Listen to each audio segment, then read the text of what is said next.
Enshrouded's advertising boasts endless creativity, RPG elements like crafting, enemy encounters, leveling, skill points, and a vast open world to discover, all wrapped into one game. Does the game really meet these promised expectations, or does it fall short in reality? In this video, we'll be covering the current state of Enshrouded, including how far the devs have gone to fulfill these promises, how the game feels to play, and what it might be missing as it nears its 1.0 release. Enshrouded is an open-world survival craft base building game with RPG elements. In Enshrouded, you fight back against the world's fungal enemies, as well as build and upgrade your base by gathering materials and NPCs to help craft the ingredients you need to progress. The developer behind Enshrouded, Keen Games, is a prize-winning studio founded in 2005, debuting with Anno 1701 AD for the Nintendo DS. Keen continued on developing primarily handheld games until 2019. After the release of Portal Knights, however, Keen broke away from the mobile gaming market and utilized knowledge gained from the development of Portal Knights' Voxel engine toward their next game, Enshrouded. With the Voxel engine serving as a rough technical blueprint for Enshrouded's building system, as well as private funding and a governmental grant, Keen set ahead for an early access release of Enshrouded on the 24th of January 2024. Reception was fairly positive, despite several outlets noting the game's difficulty being on the easier side for the survival genre. Since then, Enshrouded has released several major content updates, along with many minor quality of life changes. Most notable include 2.5 new biomes, expanding explorable regions, Hollow Halls dungeons, lighting reworks, dynamic weather like snowstorms and rain, NPCs with new quest lines, farm animals and pets, animal husbandry, a large variety of enemies and bosses, including one new enemy faction, 2 new weapons, armor transmogrification and color tinting, skill tree node additions and reworks, weapon augmentation via gems and gem forges, a myriad of crafting materials and consumables, water physics, and more than 50 new sets of armor and cosmetics. However, this is far from everything the devs have added, as it would take way too long to detail everything in this video. But if a separate video going over every major change since launch is something you'd like to see, leave a comment to let me know if you'd be interested. And while you're at it, give the video a like if you like it, and consider subscribing if you want to see more content like this. After this long journey of Enshrouded's development though, where's the game at now? Let's take a look at the pros of the game's current state. Not only is Keen dedicated to the development of Enshrouded, as evidenced by the many major updates they've added over these past 2 years, they are also extremely attentive to details in the game. Everything from the handcrafted, non-procedurally generated map that they've continually expanded, down to the specially placed lore notes hidden behind unique puzzles screams passion and a strong vision for the game. Players often miss these minor details, but they really deepen the immersiveness of Enshrouded's world.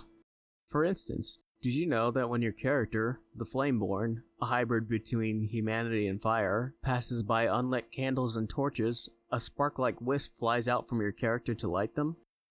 Such details are wholly unique to Enshrouded's lore and are prime examples of Keen going above and beyond to add depth and intrigue to the game's world. This is deepened by the fact that there is real story and lore hidden within Enshrouded's vast map. The game world, known as Embervale, is a shockingly grim and sullen place, filled with notes detailing humanity's collapse. Yet, the world isn't all doom and gloom. The Scavengers, an enemy faction in the game and survivors of the Shroud Apocalypse, come in as something of a break for levity. As brutish and cruel as they are, they're a surprisingly zany bunch at times, as you may come to find through several entries found in the world. Don't even get me started on the lore note that some random villager in the Veilwater Basin hid within a secret room that's essentially this game's version of the lusty Dragonian maid in Skyrim. But that said, the world is rich with story that you can choose to piece together, and there are countless secrets throughout Embervale which can pull you down many adventurous rabbit holes. Another area of the game that Keen has also put deep attention into is Enshrouded's visuals. Light interacts with the environment like a painting in motion, cascading over mountains and illuminating valleys in rays of gentle sunshine. The sunlight streams through bodies of water beautifully too, dancing and weaving softly through the depths. The movement of wind rushing through foliage and water flowing over rocky terrain also makes the world both visually stunning and immersively realistic. Gliding through this world is both smooth and a convenient time saver, and the addition of wind turbulence from the Souls of the Frozen Frontier update gives the game a realistic feel when riding the winds down to your next destination, as watching the impressive lands of Embervale pass beneath you as you soar across the map is a true experience. The map itself is gargantuan in size, as well as packed with secrets, quests, and points of interest filled with building and crafting materials that help you progress in the game. Additionally, if you come across a note or item, you'll sometimes find that it starts off a short, typically 2 to 3 part quest line, and upon reaching the next destination, there will often be another note or item that starts off a whole new set of quests, inviting you into a loop of search and discovery, always giving you plenty to do and limitless opportunities for exploration. As you explore, you'll encounter a variety of enemies belonging to 4 factions, along with some sub-variants making for a good variety of overall encounters. There's also a handful of passive wildlife as well, which are tameable to assist with producing various crafting materials. There is also plenty of gathering to be done, from woodcutting, mining, farming, looting farms and abandoned villages you come across, pillaging villages in general, looting chests, and so on. Enshrouded features offline play, as well as peer-to-peer or server hosting of worlds, for up to 16 players to join. The game's difficulty can be adjusted by the host in the server settings to better suit the needs of players, making it a playable experience for both solo and cooperative playstyles. Certain areas in the world are designed with larger parties in mind, such as the Hollow Halls dungeons. There's no puzzles in these dungeons that require multiple people to solve, however, meaning solo players can clear these as well. The game can be completed solo or with other players, and the world and building system can often be very engaging for both types. There's a vast amount of quests to do in the game as well, structured in a way that doesn't necessarily hold your hand or force you to follow them, allowing you to enjoy an open world exploration experience where you come across quests naturally on your adventures. You could also choose a more structured style of play, where you casually refer to your quest journal for guidance on the next steps to take. Several of these quests will also lead you to discovering and rescuing NPCs, which can assist you at your base with crafting useful items, as well as giving you word of additional quests. Progression is split into 2 types. Completing Embervale quests advances the server's progress. Quests of this type can only be completed once per world. For Flameborn quests, progress is personal to each player, independent of the progress made on the current server. These function more as side quests, often rewarding players with loot such as equipment or base decorations. As you progress through the game, exploring the world, looting chests, slaying enemies, and completing quests, you'll come across various weapons and armor sets. Typically, you'll be crafting most sets of armor, though there are certain sets that can only be found in chests throughout the world. The majority of weapons you'll get will also be obtained this way for the most part. As for types of equipment that go in hand, there are shields with many one-handed weapons to pair them with, such as swords, clubs, axes, and even wands. Two-handed weapons exist for use on their own, such as daggers, two-handed axes, two-handed clubs, two-handed greatswords, and two-handed hammers. There's also ranged options besides wands in the form of bows and staves. Weapons in the game can be found at 5 different tiers of rarity, from common to legendary, each with an increasing number of enhancements that help the player in combat. 96 armor sets in total are currently in the game, all with unique aesthetics and different lore and backstories. If you're curious what all the armor sets are and want detailed stat listings, be sure to check out my full Enshrouded armor set showcase, which I'll link in the description below. In addition to its wide selection of armor and weaponry, Enshrouded also allows transmogrification for your equipment, the ability to overlay the look of one armor piece on top of your equipped piece while keeping its stats. This feature is so nice, especially for players who enjoy mixing and matching sets for the perfect fit. The fact that a game from a smaller sized studio implemented this feature, when a decent number of larger studios have chosen to exclude it from their games, says a lot of good about Keen. Their willingness to offer players creativity with the look of their armor is a very nice touch. Enshrouded features a skill tree with many unique paths to go down. Using points earned from leveling up and clearing shroud routes, you can unlock individual skill nodes, each with different effects. Some help you traverse terrain, some in combat, and others in gathering certain materials. While the game can be slow at the beginning as you have little unlocked, there are some fun synergies and combinations to be made as you progress further in the game. Gems add new and unique ways to augment your weapons, incentivizing the player to shift their playstyle to meet conditions that trigger the chosen gem's abilities. There are currently 23 gems in the game to choose from, dropped by enemies at specific locations throughout the map. Last but not least for Enshrouded's strengths is its impressive dynamic voxel-based building system. But labeling it as dynamic isn't enough to fully describe the levels of creativity a player can achieve in the game. There's a huge variety of building blocks available, all lined with transitional bordering at every seam that shift and change as you place them, allowing for truly impressive levels of customization. Enshrouded boasts about this, claiming it's a best-in-class building system allowing players to unleash their imaginations and bring their ultimate dream bases to life, giving them creative control down to the voxel. These claims aren't unfounded. Players have created countless amazingly unique and impressive bases using Enshrouded's building tools, with some even figuring out neat ways to orient decorations to achieve some unexpectedly fun results. But if that wasn't impressive enough already, Keen plans to add even more building materials to the game, adventure sharing, which will allow players to share their creations, and logic elements and enemy spawners that will add some insane new build functionality and interactivity. But despite its strengths, as with everything, Enshrouded isn't without its shortcomings. While the game excels in its world, exploration, building, and careful details, it likely comes as no surprise that it does fall a bit short in some areas while favoring others. For starters, the character design in Enshrouded can be something of a turnoff for some players, as the proportions of the character you play as well as other human NPCs in the game, look a bit squashed.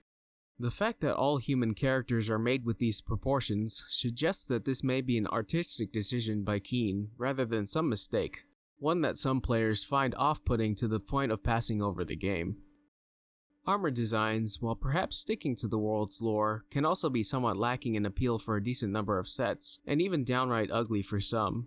Furthermore, there is no real difference in appearance between male and female gendered sets, aside from a few shape adjustments. Since there are 96 armor sets currently in the game though, it's hard to fault the developers for not creating an alternate female version of every single set. Personally, I'd prefer if Keen prioritized quality over quantity, focusing on making more of the cooler looking sets, like the Kindle Waste sets, as well as some more dedicated armor options for each gender. On the topic of armor, although having the ability to dye your armor in the game is great, dyes can be a bit underwhelming for certain pieces, particularly ones where the color of the metal tracings or gem inserts refuse to change. For instance, you might have a chest piece that would fit perfectly into the aesthetic that you're going for, but that little gemstone stays pink and throws your whole plan out the window. If they made it so that the dye included those parts, that would open up so many more possibilities for armor mixing and matching. Some armor pieces aren't even dyeable too. I'd really love to be able to dye the Hollow's Eve hood to better match my colors. Despite the massive game world, the environment in Enshrouded can sometimes feel a bit empty, even though those places are filled with enemies. Some players have pointed out that this likely has to do with the fact that the enemies are mostly just wandering or standing around in locations, rather than really interacting with the area they reside in. So some areas lack the feel of being truly lived in when all the enemies do is walk back and forth with no greater purpose than to stare off blankly into the distance until the player comes around for them to chase. I can sort of forgive this with the Shroud enemies, seeing as they're mostly literal zombies, but the Scavengers and Vuka suffer from this the most. However, there is some noticeable environmental storytelling that can be found when you first encounter the Drac in the Balewater Basin Spire. You can find them on the way up after they've cleared several of the button puzzles, only to be stumped by the time you reach them, and that is a nice exception. By and large though, the biggest issue is that there are no animations of these NPCs really digging into their surroundings, metaphorically speaking. If Keen found the time to add a bit more to the NPC's environmental interactions, that would certainly make the world feel much more polished and lived in. Speaking of Enshrouded's level of polish, some of the movements the player character does are stiff and or janky at times. This can be seen especially in combat situations, where certain actions don't feel as if they have proper impact. The skill node that unlocks the Merciless attack is particularly guilty of this. The fact that the character isn't strictly snapped in place to perform their Merciless attack, while at the same time is locked into the animation, makes it so that you can completely miss your attack on the enemy after it arrives in 4 to 5 business days. The motion performed also just feels stiff in general, with the stab on the sword in particular feeling slow and awkward. There's more problems with that skill node that we'll touch on later, but that's just one quick example of how the animations in the game don't always feel entirely polished. Another clunky aspect of the game is foot traversal throughout the world. Especially in areas like the Nomad Highlands and Albanese summits, traveling can feel downright cumbersome. And although the glider, especially when paired with the skill tree's updraft node, does help somewhat, the fact that this is limited in use doesn't make this method of travel sustainable for longer distances and across uneven surfaces. Honestly, a mount with a dash that moved as fast as the glider and also possessed the ability to jump would go far for improving the feel of transportation across the map. Perhaps a mount could even have craftable tiers of saddles to match the speed of each tier of glider, or if we want to stay closer to the realm of items that are already currently in the game, I could also see a pair of climbing hooks added that only work on environment blocks and not structural blocks to keep things like the ancient spires from being cheesed. This would in turn make sharp inclines like the mountain faces of the Albanese summits much more bearable to scale. Another somewhat clunky element of the game is one that many similar RPGs, particularly in the survival genre, also suffer from, and that is grindy gameplay. In Enshrouded, grinding for materials can be a bit tedious as you have to constantly craft everything, including consumables like potions, food, arrows, staff spell charges until you get endless spells later on in the game, certain armor sets, and upgrades for all of your weapons. And while you can build a farm, which does help greatly with resource collection, there aren't many passive gathering and crafting systems available to you in the game to help alleviate more of the overall grindiness. However, there are ways that Enshrouded could reduce the grindiness by adapting some existing features in its core gameplay. For instance, V Rising, a game not too dissimilar from Enshrouded, has a feature where you can send out servants to bring back specific materials from certain zones, and I think that would work nicely with Enshrouded's NPCs as well. Perhaps NPCs that you rescue could gather, manage, and refine materials, as well as craft consumables for the player after reaching certain milestones. They could progressively do more as you increase the level of your world's flame, like going out to certain regions and gathering rarer materials, or harvesting and tending the farm plots on your base. Automating certain tasks while the player spends time building the perfect castle or sets off on adventures would make for much time saved from what would otherwise be thoughtless busywork. This would also help bring life into the player's base, as the NPCs would be moving around and in and out of the base, fulfilling tasks throughout the day, rather than standing still in the same spot, waiting to jump scare you upon your next return home with a loud hey. Certain skills could be more situational than others. The Beastmaster tree is the worst offender for this. Not every area has wildlife or Vukon nearby, making the usefulness of this tree extremely niche.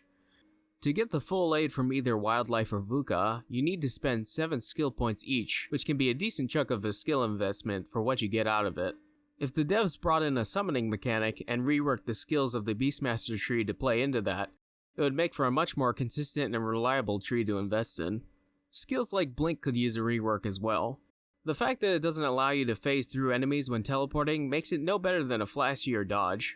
Trying to use emergency blink while your guard is broken isn't all that useful either when it requires stamina, something you lose all of upon a guard break. Overall, there are a decent number of nodes in the skill tree that ought to be looked at for improvement. While there are some that feel as though there has been some well-placed thought upon them, there are others like the aforementioned ones that need a bit more love. The effects of certain gems can feel underwhelming in practice. A good chunk of them can be boiled down to just doing more damage with every attack. Some are more unique than others, and offer new flavor to the combat by shifting the focus to triggering the gem, like the Gem of Storm's Eye. Others, like the Gem of Swiftness, purely serve as plain damage boosts, bringing nothing new to the table. As for playstyle variety, there's only one gem slot available per weapon, forcing you to choose between which gem you want. This severely limits the level of creativity a player is allowed with the system, forcing players to choose between utility and damage in most cases. Some gems are quite situational and rely on chance to trigger, such as the Gem of Lesser Necromancy, and may be often overlooked for more consistent gems, like the Gem of Corruption. I can see this being remedied by the devs splitting the gems into separate categories, one that was purely for utility gems that do little to no damage, and one for damage-focused gems. By creating these categories, the devs can add 2 gem slots to allow players the freedom to experiment with gems that are less damage focused without sacrificing their best damage dealing gem. The most tedious issue with the gem system, however, is the process of upgrading gems and augmenting your weapons at gem forges. Firstly, gem forges can only be found within the Shroud. That means you'll have to traverse all the way there from wherever you might be, whenever you feel the need to add or change a gem on your weapon. Secondly, Archaic Essence, the yellow glowing crafting material required to augment your weapons, is hidden away in shroud layers, not to be confused with elixir wells. The fact that it's hidden away in shroud layers scattered around the shrouded sections of the map wouldn't be that big of an issue either if it weren't for the fact that there are different levels to the material. This means that in order to level up your gems for greater benefits, you need to progressively collect each tier of Archaic Essence for specific level brackets that your gem falls under. You also have to be using Archaic Essence that's at least the same level in the gem forge that you're using, otherwise you won't be able to use the forge at all. There's also no way of telling what level of material the gem forge you've chosen requires. My best recommendation for that is to just bring in any Archaic Essence you can find from any nearby shroud layers, or take every last stack of the material that you own the next time you're augmenting gems. The devs could very well remedy the issues around gem forges by doing a handful of things. Allowing players to construct a gem forge in their base would be a good start. Another feature they could add to make things less convoluted would be to give crafting NPCs like Balthazar the option to combine or deconstruct Archaic Essences into higher or lower levels. The option to combine Shroud Spores into Shroud Cores, and those cores into Shroud Nexuses, exists in the game already. Introducing these sort of features would lessen much of the confusing tedium surrounding the gem forges as they exist currently. Enshrouded's weakest area by far is in its tactical depth of its combat. Inherently though, the combat isn't bad, especially when compared to other games in the survival crafting space. Most games within this genre are known for having rather simplistic combat, so this might not be much of a downside to some players. However, while there's no expectation for it to have Dark Souls levels of difficulty, Enshrouded does claim to have heart-pounding action combat, which feels like a bit of an overstatement compared to what the game currently offers. Boss movesets are fairly simplistic, with most averaging about 3 to 4 unique moves. This often makes fights predictable and repetitive. Due to this, bosses with larger health pools, like the Dragon Youngling, become more of a test of patience and endurance in a battle of attrition more than anything else, with some players opting to cheese this boss rather than engaging with the fight. A good number of bosses also have very generous windows of downtime between most attacks, in which they are open for a counterattack. Excluding the aforementioned Dragon Youngling, as the time it spends stunned on the ground is an intentional part of the fight, it makes boss fights a very simple, back and forth experience with little risk in between attacks once the player has figured their pattern out. While this might suffice for players looking for a casual combat experience, it certainly wouldn't hurt the game for the developers to add a slider feature in the custom world settings menu that modifies the boss's attack frequency. Such a slider exists for the smaller enemies already, so it wouldn't be too far off to assume that this couldn't be achieved for bosses as well, as separate sliders modifying other boss traits can also be found in the custom settings menu. Ranged combat is mostly what you would expect from archery and bows. There are some fun skills based around the weapon, like the multi-shot skills down the ranger tree, as well as Bee Sting, giving you the option to slow your fall while firing upon enemies. The endgame of archery doesn't suffer so much as the journey to get there, as you'll have to spend time throughout the game gathering resources to craft your ammunition. This can be time consuming, as there is no way of exchanging any sorts of currency with a merchant NPC for the ammunition outright, leaving you with having to gather the specific materials you need to make the arrows you want. Scaling for Staves is similar to Ranged, where early stages of the game can provide a lot of friction based on resource gathering to craft spell charges. There are eternal spells that you're able to unlock later in the game, but those also take time to reach. Many spells you're able to craft share the same 3 to 4 animations while performing them, leading to many of them feeling the same to use. The speed of some smaller projectile spells can also be rather sluggish, oftentimes causing the player to miss and waste a spell charge. Spell inventory management could be improved as well. Switching to your staff, only to have to scroll through a list of equipped spells one by one, is also time consuming in the heat of battle, and could get a player killed if they're not too careful. If there is a feature to bind specific spell types to a particular keybind, or even a pie wheel menu that opens when the player holds down the button to switch to their equipped ranged weapon slot, that issue could be avoided entirely. Wands are also available in the game, and require no mana or consumable spells to use, but their look and feel during combat leaves much to be desired. Their attack animations for every wand is the exact same, being a slow swish and wave motion that also reduces your character's movement speed. The visual effects are also subtle, and could use some scaling to really sell the feeling of landing magical blows against enemies. With games like Hogwarts Legacy setting the bar for visually satisfying and immersive wand combat, King Games could take a few lessons away from it to make its wand attack animations snappier and more visually impactful. On top of magic, healing spells in particular easily become overshadowed by potions and personal health leech. The large amount of potions the player is able to craft and consume as the game progresses can invalidate the presence of a healer when playing in groups. With the clunkiness of the aforementioned spell management, if a player is carrying other spells besides healing, then it can be a hard choice to scroll off their damage spell over to a healing one when the player they're trying to heal can pop a healing potion quicker. If healing potions and health leech weren't so prevalent in the game already, then perhaps there could be a bigger emphasis on a healing playstyle, but as the game is now, the presence of so many options to self-heal make healing spells somewhat redundant.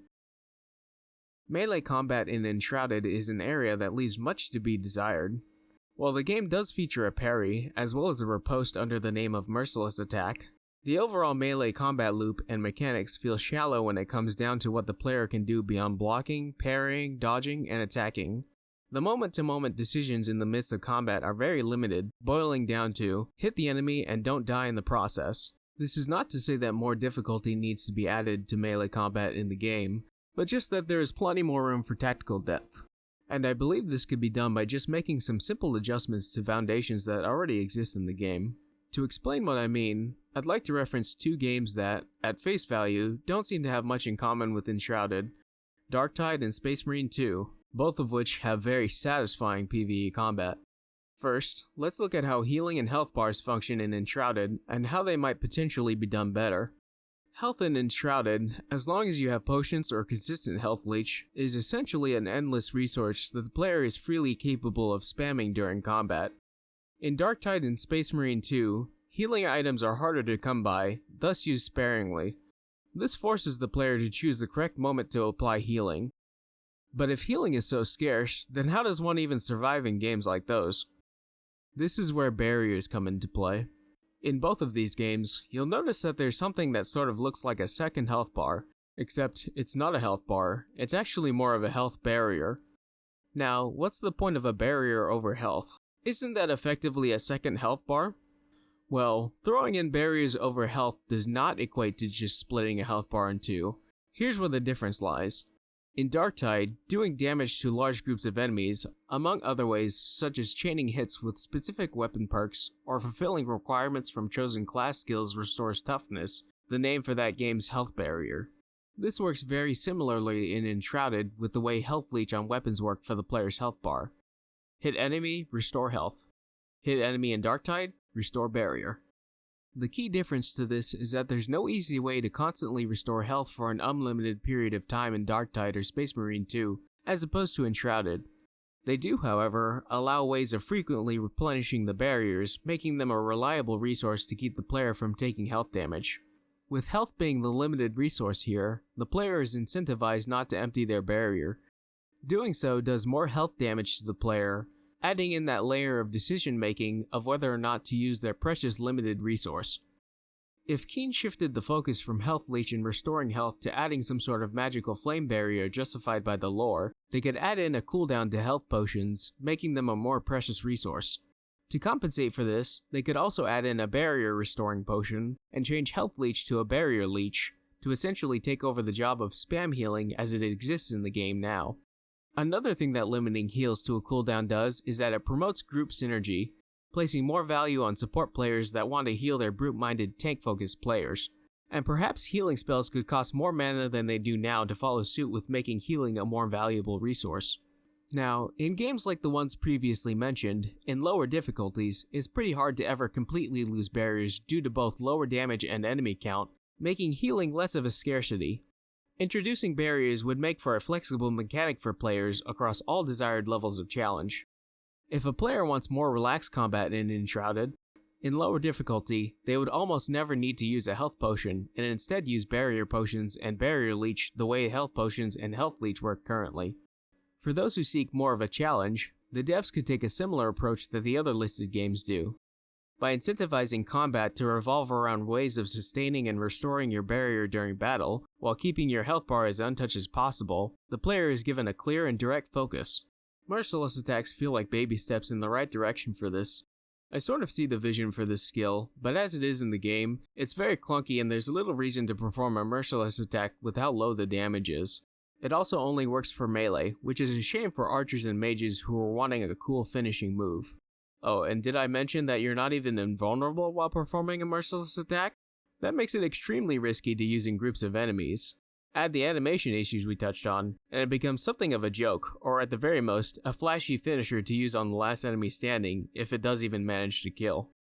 If the devs address the damage it does, and the long vulnerability window you receive while performing it, then all they would need to do next is make a slight tweak to an already existing node. They could take the Blood Warrior node and rework it to restore the theoretical barrier instead. If Keen really leaned hard into polishing the Merciless Attacks node by sprucing up the animation, adding hit stop for impact, and making you invulnerable while doing massive damage, it would have good potential for being a fun and engaging battle mechanic. Space Marines 2 has a very close rendition of what that might look like, as that game has some very satisfying finishers that also restore shields. To add another layer of depth to the combat, and to further incentivize the use of merciless attacks, the devs could also bring more ways to stun enemies to the table. Maybe adding an alternate heavy attack chain, or adjusting certain attacks on weapon combos, where after you complete a couple of moves, the next hit could have some sort of high stun modifier, and in turn encourage players to be deliberate with their attacks rather than spamming the same move repeatedly. These changes to combat could transform the gameplay loop from hit enemy, heal if hurt, kill enemy, to hit enemy, complete attack combo to build stun, finish enemy to regain any lost barrier, kill anything else along the way, rinse, repeat. This develops a cadence for the player to fall into a flow state, shifting the combat from pure spam attacks to a somewhat more focused approach for players who desire more depth in their battles. But these suggestions aren't the end-all be-all. These are just some of my own personal ideas about how Keen could spruce up melee combat in the game. I'd love to hear your ideas for improvements in the comments below too. Although this section of Drawbacks is fairly long, I do think Enshrouded is quite phenomenal. The game does a lot of things really well, like building and exploration, and the love poured into the handcrafted world and its story and lore feels like the icing on the cake. Many of these shortcomings I listed aren't truly negatives, so much as areas that Keen could further improve to fully polish the game. Speaking of, Keen is likely actively looking into improving some of these issues I mentioned already. Combat is mentioned in the roadmap explicitly as an area the developers aim to improve before the full 1.0 release later this year. Not too many details on what exactly will change were outright stated, however, so I'm curious to see what improvements the devs will make. Overall though, if you're a fan of base building games and adventuring, Enshrouded is an excellent survival game that you shouldn't hesitate to play. The world of Embervale is vast to explore, hiding many secrets waiting to be uncovered and still expanding as the game moves towards its 1.0 release. What are your thoughts on Enshrouded in 2026? Have they changed after watching this video? And have you already bought the game, or are you still on the fence? What do you hope the game will be when it drops its 1.0 release? Let me know your thoughts in the comments below. And if you enjoyed this video, be sure to give it a like.